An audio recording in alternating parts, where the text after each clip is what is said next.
Israel के समुद्री जहाज़ों का रास्ता बढ़ा दिया है। हुतीज़ ने अमेरिका के समुद्री जहाज़ों का रास्ता बढ़ा दिया है। अब उन्हें करीबन 1300 किलोमीटर का इजाफी सफ़र जो है वो रेड सी के बजाय तय करना पड़ता है और उसकी वो वजह जो है वो फ़लस्तीन की है। और फ़लस्तीन पे जिस तरह इसराइल और अमेरिका मिल के हल्ला कर रहे हैं, वहाँ के आम लोगों को मारें, तो हुतीज़ उस पर खड़ा हुए हैं और हुतीज़ ने नाक में दम कर रखा है। परसों हुतीज़ के एक टुकड़ी पे अमेरिका के जहाज़ों ने हमला भी किया था और उसमें आपको बताते चले कि 10 के करीब हुतीज़ मारे जाने की तस्दीक भी हुई है। लेकिन उसके बाद हुतीज़ या दूसरे लोग जो हैं वो उन्होंने उस पर भी अभी चुप्पी नहीं करेंगे। लेकिन कल शाम को एक नया ट्विस्ट हमें देखने को मिला जब सोमालिया के साहिल के करीब नॉर्थफ्लॉक्स जो जहाज़ है उसको अगवा किया गया और ये कल शाम को हुआ। और जैसे ही अगवा हुआ हिंदुस्तानी बहरिया एक्शन में आई, क्योंकि इसमें हिंदुस्तान से ताल्लुक़ रखने वाले लोग भी थे। 15 के करीब इसमें हिंदुस्तानी जो थे वो सवार थे और फौरन इंडियन नेवी जो एक्शन में आई तो इंडियन नेवी ने इस हाईजैक किए गए जहाज़ को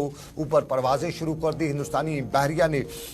समुंदर पर भी इस पर नज़र रखी और हिंदुस्तान का जो बहरी बेड़ा है INS चेन्नई वो इस सूरत से निपटने के लिए समुंदर में इसकी तरफ आ गया। और कुल मिला के चूंकि इसमें लाइबेरिया का झंडा भी था और इसमें बताया गया कि तजारती जहाज़ था और ये चूंकि जंगी जहाज़ नहीं था लेकिन जंगी जहाज़ों को इसके ऊपर तैनात किया गया। इंडियन नेवी एक्शन में आ गई और आज सुबह सुबह खबर आई कि इस जहाज़ की जो नकल हरकत जो थी उस पर पूरी तरह से नज़र रखने के बाद कहीं न कहीं कामयाबी हासिल की है और ये हाईजैक किया गया जहाज़ जो है MV लीला नॉर्फोलिक जो है, इसमें 15 जो हिंदुस्तानी शहरियों समेत अमले के तमाम 21 अरकान को बहरिया ने बहिफाजत बाहर निकाल दिया है। और इसकी कोशिश पर हिंदुस्तानी बहरिया की ने जो जवाब दिया जो इसको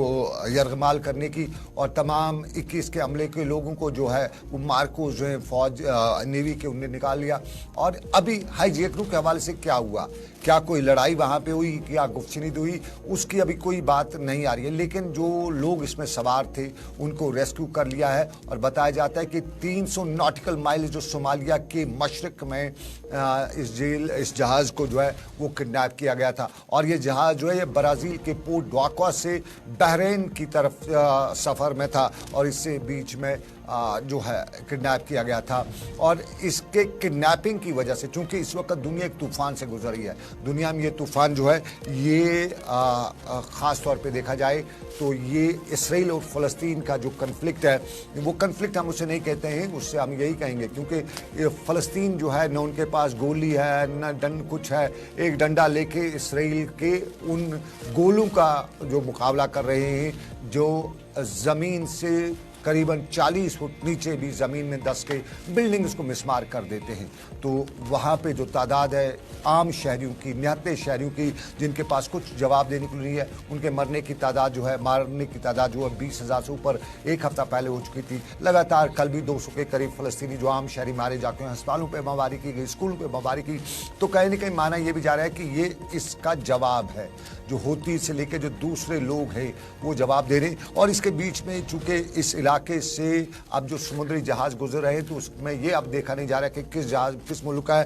ख़ास तौर पे अंदाज़ा हो जाए कि इसका इसराइल से कोई ताल्लुक है जहाज़ का या फ़लस्तीन से कोई ताल्लुक है, तो उसको ये जो कुछ लोग उसको उनको कज़ाक कहते हैं, कुछ लोग कहते हैं कि नहीं ये फ़लस्तीनियों के हमदर्द है, कुछ लोग उन्हें किसी और नाम से अलग अलग अपनी अपनी मेंटालिटी के हिसाब से नाम भी दे रहे। तो उसके बाद वो हमले कर देते उन पे और कुछ को नुकसान भी पहुंचाया गया है। जिस तरह आपको याद होगा पिछले हफ्ते हिंदुस्तान के एक जहाज़ को जज़वी तौर पे नुकसान भी पहुंचाया गया था। और कल जो किडनैपिंग हुई है इस जहाज़ की, उसके बाद अभी तक ये मालूम नहीं हो सका है कि जहाज़ का जो अमला है वो रेस्क्यू तो कराया गया है लेकिन कैसे कराया गया, क्या उसके लिए कोई जो कम्बैट होता है, लड़ाई हुई है या कोई बातचीत हुई है उससे। लेकिन अच्छी खबर है कि हिंदुस्तान का जो अमला था उसमें 15 के करीब अरकान और उसमें कुल जो 21 के लोग जो अमले के अरकान थे सबको रेस्क्यू करा लिया गया है।